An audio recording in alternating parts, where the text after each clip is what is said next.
let's move on to the next fight. This is at 145 pounds. It's Jared Gordon versus Chris Fishgold.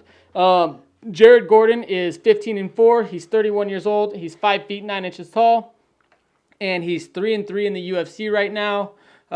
Chris Fishgold is 18-3-1. He's 28 years old. He's 5 feet 5 inches tall, and he's 1-2 in the UFC with a submission win over Daniel Tamer. Tell me how you feel about these guys. I actually watched the Daniel Tamer fight, and I was actually kind of impressed because Tamer was able to get on top in that fight, which was really weird.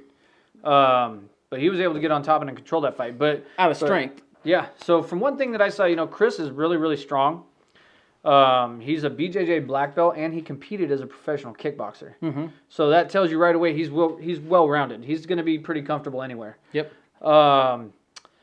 One thing, the Amir Khani fight, it was pretty competitive, and from what I saw, it was back and forth. The one thing that I did notice, though, is Amir Khani just looked like he was worlds ahead of Fishgold on the ground. Yeah. Which is weird, because given, there's levels to this shit when you're talking about black belts in jiu-jitsu. And Amir Khani's... He's world class, man. So Amir Khan is a black belt in jiu-jitsu as well as Chris Fishgold. Yeah, Chris Fishgold's a BJJ black belt, which is why I was kind of, when we talked about that last fight on the last card that we watched, 251, we had two black belts going at it, and I thought for sure that was Amir Khani and Danny Henry, I think, right? Yeah. I thought for sure we were going to get a decision or same, a really same fun, guy really that fun. same guy that submitted Fishgold. Yeah, same thing. I thought it was going to be really fun, but Amir Khani came out and got it done right away, choked him out. Yep. And then against Fishgold, he also got it done pretty well. I mean, it was a close fight for the first round there, but yeah, Fishgold also lost to Calvin Kattar as well, though. He did. And Calvin Cater's headlining the event tonight. That's the one thing I think Fishgold's fought the tougher opponents. I would agree with that. One thing that I did notice is that he preferred to get it down on the ground, so he's going to be comfortable on the ground. I think even though he's a professional kickboxer, I think he prefers it on the ground. Yeah, I mean, you got a black belt in jiu-jitsu. I would assume that you're feeling comfortable there. Chris Fishgold is also a 3-time Cage Warriors champion. Yeah. So he won that belt. He's well-rounded, trains in wrestling. He trains in Muay Thai. He works on his jiu-jitsu. He also has very similar ground and pound to the Team Quest guys. Yes, he sits in the guard, and he just throws those punches. It's pretty cool to see because a lot of these people today, they work so hard on pass and guard and stuff before they throw the punches. And the old Team Quest style, just sit in the guard and just throw punches from there. Yeah. That's what you get from Chris Fishgold. It's pretty fun to watch. Chris Fishgold has 13 wins by submission. Yeah. So I mean, that tells you right away he's comfortable. He's on looking the to take him down. He's looking to take him down. When it comes to Jared, though, he's 3-3 now in the UFC. 3-3 in the UFC. His last loss was coming to Charles Oliveira by knockout, though.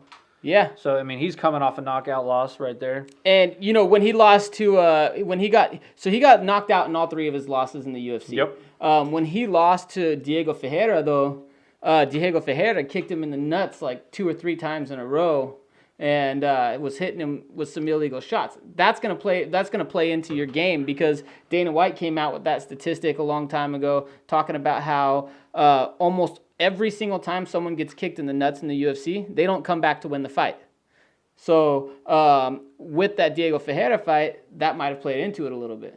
Yeah, it's crazy. So I think it's good to note, though, that Gordon is a BJJ brown belt. So, he made it into the UFC through Dana White's looking for a fight. I don't know if a lot of people know that about him. Yep. So he does have a fight of the night, though, against Joaquim Silva, which is... Yeah. Or he lost in... So, no, it's Joaquim. Joaquim. It's Joaquim. Yeah. I was going to say, I remember the fight, but... he lost that fight, but he myself. Dropped him in the first round. He did. And he was rocking him. He was looking good. Oh, he looked real good. Then he got clipped himself. So, I mean... That's why he got fight of the night honors, though. Yeah, and ultimately, he does have 4 losses, and all 4 of his losses have come by knockout. Knockout, yep. So even the one outside the UFC came by way of knockout.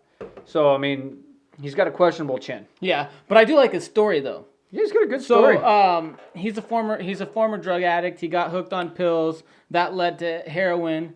And then he actually overdosed multiple times. And at one point during an overdose, he was legally dead for about 2 minutes. Yeah. And he uses mixed martial arts as a way to stay clean and sober and to really change his life and turn it around. And he's actually using it to try to help other people that are suffering from addiction as well. Yeah. He's come out and he's made that public that it's his mission to use his platform to help others people. that are in need right now. So I really like his story. As far as everything else that's going on with what he's doing, I think it's great.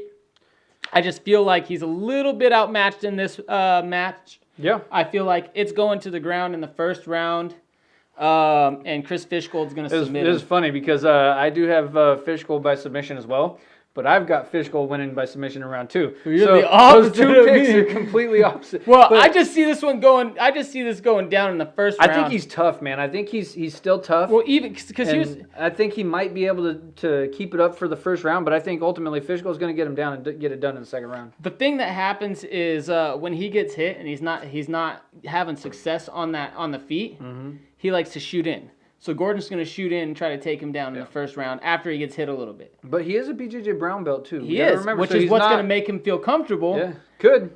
I mean, like I said though, I just feel like he's a little bit behind. He's definitely behind. I feel like